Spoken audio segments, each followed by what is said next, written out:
Sodoma at Gomorrah. Bible Story Series 7. Genesis chapter 18 verse 16 to chapter 19 verse 29. Mula sa Magandang Balita Biblia. Nanalangin si Abraham alang-alang sa Sodoma. Pagkatapos, umalis ang tatlong lalaki, at inihatid sila ni Abraham hanggang sa isang dako na natatanaw na ang Sodoma.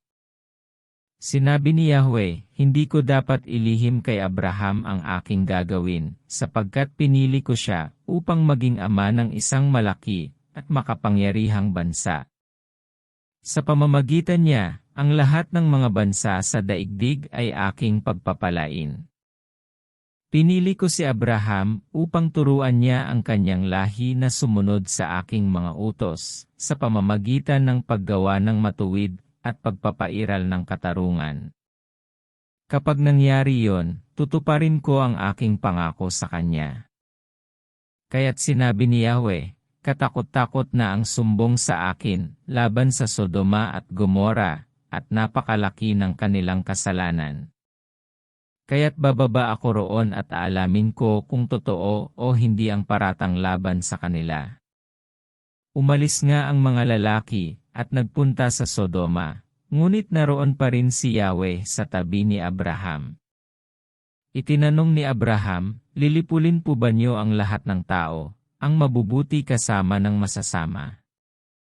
Sakali pong may 50 mabubuting tao sa lungsod, wawasakin pa rin ba niyo yon? Hindi po ba niyo patatawarin ang lungsod alang-alang sa 50 yon? Naniniwala po akong hindi niyo idaramay ang mabubuti. Hindi niyo gagawin yon sapagkat kung ganito ang mangyayari, parehong magdurusa ang masama at ang mabuti. Hindi niyo magagawa yon. Makatarungan ang hukom ng buong daigdig. At sumagot si Yahweh, hindi ko wawasakin ang lungsod alang-alang sa 50 mabubuting tao. Ipagpaumanhin po ninyo ang aking kapangahasan, wika ni Abraham, wala po akong karapatang magsalita sa inyo, sapagkat ako'y isang hamak na tao lamang. Kung wala pong 50, at 45 lamang ang mabubuti, wawasakin pa rin ba ninyo ang lungsod? Hindi ko wawasakin alang-alang sa 45 iyon, tugon ni Yahweh. Nagtanong muli si Abraham, kung 40 lamang. Hindi ko wawasakin ang lungsod alang-alang sa 40 iyon, tugon sa kanya. Huwag sana kayong magagalit, magtatanong pa ako. Kung 30 lamang ang mabuting tao roon, wawasakin ba niyo?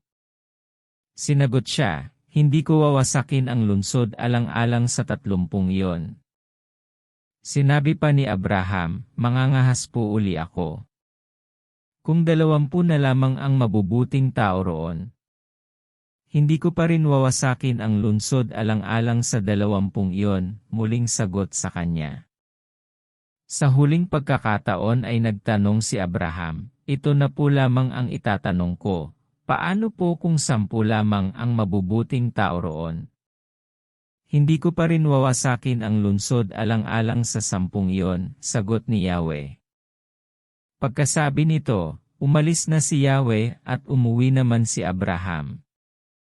Genesis chapter 19.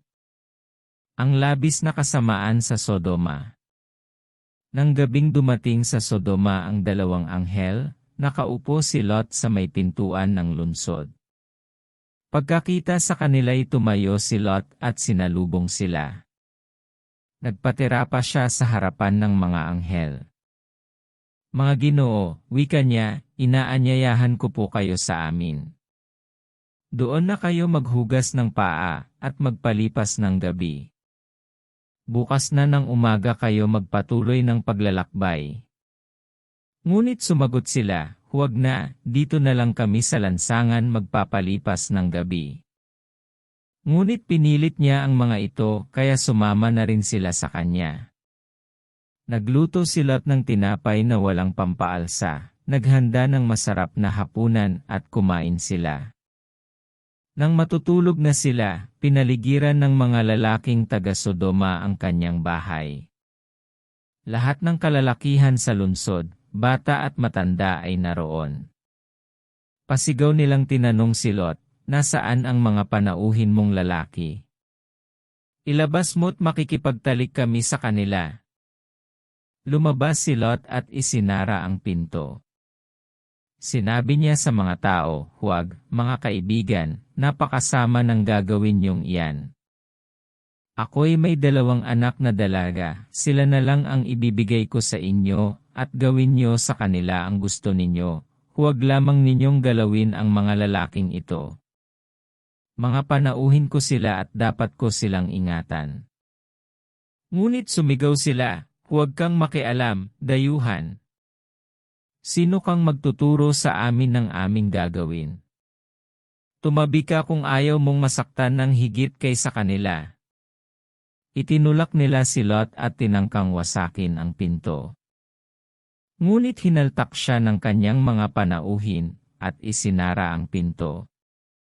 Pagkatapos, binulag nila ang mga tao sa labas kaya't hindi makita ng mga ito ang pinto. Iniwan ni Lot ang Sodoma. Sinabi ng 2 panauhin kay Lot, "Magmadali ka. Isama mong lahat ang iyong mga anak, at iba pang kamag-anak na nakatira sa lungsod na ito. Umalis na kayo rito, sapagkat gugunawin na namin ang lungsod na ito." Pinakinggan ni Yahweh ang mabibigat na sumbong laban sa mga taga-Sodoma, at pinapunta kami ni Yahweh upang wasakin ang lungsod na ito. Kaya't pinuntahan ni Lot ang mga mapapangasawa ng kanyang mga anak na babae, at sinabi sa kanila, "Umalis na kayo agad sapagkat wawasakin ni Yahweh ang lungsod na ito." Ngunit akala nila'y nagbibiro lamang si Lot. Nang magbubukang liwayway na, inapura ng mga anghel si Lot, "Magmadali ka. Umalis na kayo ng iyong asawa't mga anak nang hindi kayo madamay sa pagkawasak ng lungsod." Nag-aatubili pa si Lot ngunit sa habag ni Yahweh, halos kaladkarin na sila ng mga lalaki palabas ng lungsod. Pagkatapos, isa sa mga anghel ay nagsabi, "Iligtas niyo ang inyong sarili. Huwag kayong lilingon o hihinto sa libis.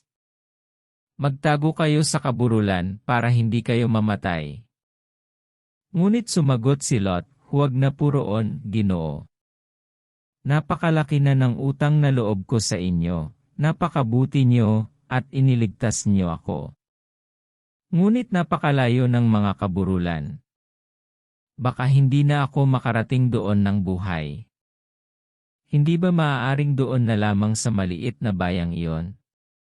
"Oo, sige, doon na kayo magpunta, at hindi ko wawasakin ang bayang iyon. Ngunit magmadali kayo. Hindi ko maitutuloy ang gagawin ko hanggat wala kayo roon." Maliit ang bayang iyon, kaya ito'y tinawag na Zor. Ginunaw ang Sodoma at Gomora. Mataas na ang araw nang makarating si Lot sa Zor. Saka pa lamang pinaulanan ni Yahweh ng apoy at asupre ang Sodoma at Gomora. Tinupok ni Yahweh ang mga lungsod na iyon at ang buong libis, lahat ng mamamayan doon pati ang mga pananim.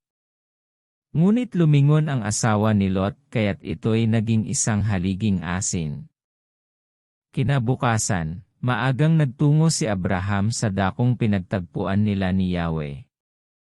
Mula roon, tinanaw niya ang Sodoma at Gomora, at ang buong libis. Nakita niyang tumataas ang makapal na usok na parang nagmumula sa malaking horno. Nang gunawin ng Diyos ang mga lungsod na iyon, hindi nawaglit sa kanyang isipan si Abraham, kaya iniligtas niya si Lot.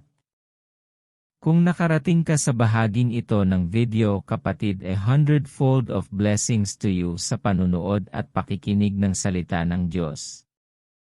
3 importanteng tanong. 1. Bakit gugunawin ni Yahweh ang Sodoma at Gomora? 2. Ilang anghel ang dumating sa Sodoma? 3. Bakit naging haliging asin ang asawa ni Lot? Comment your answer down below. Paki-comment na din kung hanggang saan nakarating ang video na ito. Don't forget to subscribe, like, and hit the notification bell for you to get updated on the next video. Thank you for watching and hearing the Word of God. Stay blessed and stay connected in the presence of the Lord.